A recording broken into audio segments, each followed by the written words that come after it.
Praise the lord. ఈరోజు దేవుని వాగ్దానము, ఎవడు దీనుడై నలిగిన హృదయము గలవాడై నా మాట విని వణుకుచుండునో వానిని నేను దృష్టించుచున్నాను. యెషయా గ్రంథము 66వ అధ్యాయము 2వ వచనము. సహోదరి సహోదరులారా, దేవుని కన్నులు మన మీద ఉండాలంటే మనం ఎలా ఉండాలనే సత్యం ఇక్కడ కనిపిస్తుంది. ఈ మాటలోనే దేవుని ఆమోదం, ఆప్యాయత రెండు ఇమిడి ఉన్నాయి. మొదటిగా మనము దీనులమై విరిగి నలిగిన హృదయము కలిగి ఉండాలి. ఎందుకంటే దీనులే కొంతవరకైనా తాము ఎలాంటి వారో, తమ నిజస్థితి ఎలాంటిదో, దేవుడు ఎలాంటి వాడో గుర్తించగలుగుతారు. తమను తాము దేవుడుగా వారెన్నటికీ ఎంచుకోరు. పైగా మనుష్యులో తాము అధములని, దేవుని నుండి ఎలాంటి మేలులైనా పొందుకోవడానికి యోగ్యులము కామని అనుకుంటారు. ఇలాంటి వారినే దేవుడు దృష్టించుచున్నాడని గర్వముతో తిరిగే వారికి దేవుని ముఖము విరోధముగా ఉన్నదని బైబిల్ సెలవిస్తుంది. రెండవదిగా మనము దేవుని మాట విని వణుకుచూ ఉండాలి. అనగా మన అయోగ్యతను గుర్తించి దేవునికి ఏదైనా కోపం తెప్పిస్తామేమోనన్న భయంతో, ఆయన పట్ల గౌరవభావంతో ఆయన మాటను పాటించేందుకు వేగిరపాటుతో ఉండాలి. మనుషులు చాలా విషయాలకు భయపడతారు, కానీ తమ జీవితాలను, శాశ్వత స్థితిని తన చేతుల్లో ఉంచుకున్న దేవునికి మాత్రం భయపడరు. దేవునితో మనము నిత్యము జీవించాలన్నా, దేవుని దృష్టిలో ఎల్లప్పుడూ మనం ఉండాలన్నా దేవుని మాట విని ఆయనకు వణుకుచూ ఉండడం నేర్చుకోవాలి. భక్తుడు ఈ విధంగా అంటున్నాడు: యెహోవా రాజ్యము చేయిచున్నాడు, జనములు వణుకును. ఆయన కెరూబుల మీద ఆసీనుడై ఉన్నాడు, భూమి కదలును. సియోనులో యెహోవా మహోన్నతుడు, జనములన్నిటిపైన ఆయన హెచ్చి ఉన్నాడు. భయంకరమైన నీ గొప్ప నామమును వారు స్తుతించెదరు. యెహోవా పరిశుద్ధుడు. యథార్థతను బట్టి నీవు న్యాయమును ప్రేమించు రాజును స్థిరపరిచి ఉన్నావు. యాకోబు సంతతి మధ్య నీవు నీతి న్యాయములను జరిగించి ఉన్నావు. మన దేవుడైన యెహోవాను గణపరచుడి, ఆయన పాదపీఠం ఎదుట సాగిలపడుడి, ఆయన పరిశుద్ధుడు అని. ప్రియులారా, ఈ లోక స్నేహము దేవునితో వైరమని మీరెరుగరా? కాబట్టి ఎవడు ఈ లోకముతో స్నేహము చేయగోరునో వాడు దేవునికి శత్రువగును. ఆయన మన యందు నివసింపజేసిన ఆత్మ మత్సరపడినంతగా అపేక్షించున అను లేఖనము చెప్పునది వ్యర్థమని అనుకొనుచున్నారా?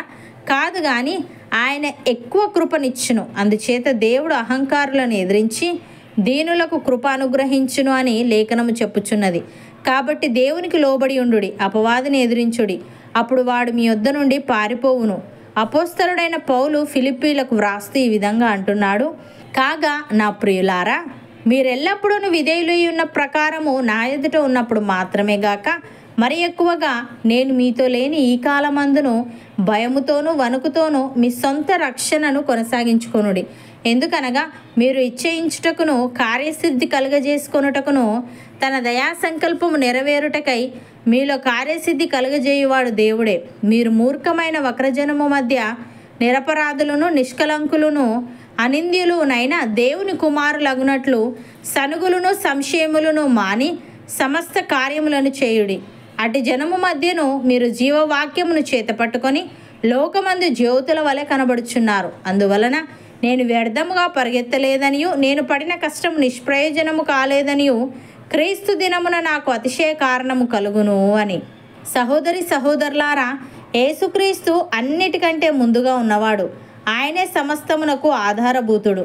సంఘము అను శరీరమునకు ఆయనే శిరస్సు. ఆయనకు అన్నింటిలో ప్రాముఖ్యం కలుగు నిమిత్తము ఆయన ఆది అయి ఉండి మృతులలో నుండి లేచుటలో ఆది సంభూతుడు ఆయను. ఆయన యందు సర్వసంపూర్ణత నివసింపవలెననియు, ఆయన శిలువ రక్తము చేత సంధి చేసి ఆయన ద్వారా సమస్తమును, అవి భూలోకమందున్నవైనను పరలోకమందున్నవైనను వాటినన్నిటినీ ఆయన ద్వారా తనతో సమాధానపరుచుకొనవలెననియు తండ్రి అభీష్టమాయను. నమ్మిన వారు నాతో పాటు ప్రార్థనలో ఏకీభవించండి. పరిశుద్ధుడా, ప్రేమగల తండ్రి, ఎవడు దీనుడై నలిగిన హృదయము గలవాడై నీ మాట విని వణుకుచుండునో వానినే నీవు దృష్టించుచున్నావని, నీవు అహంకారులను ఎదిరించి దీనులకు కృప అనుగ్రహించుదు అని వ్రాయబడి ఉంది. తండ్రి, నీకు స్తుతులు.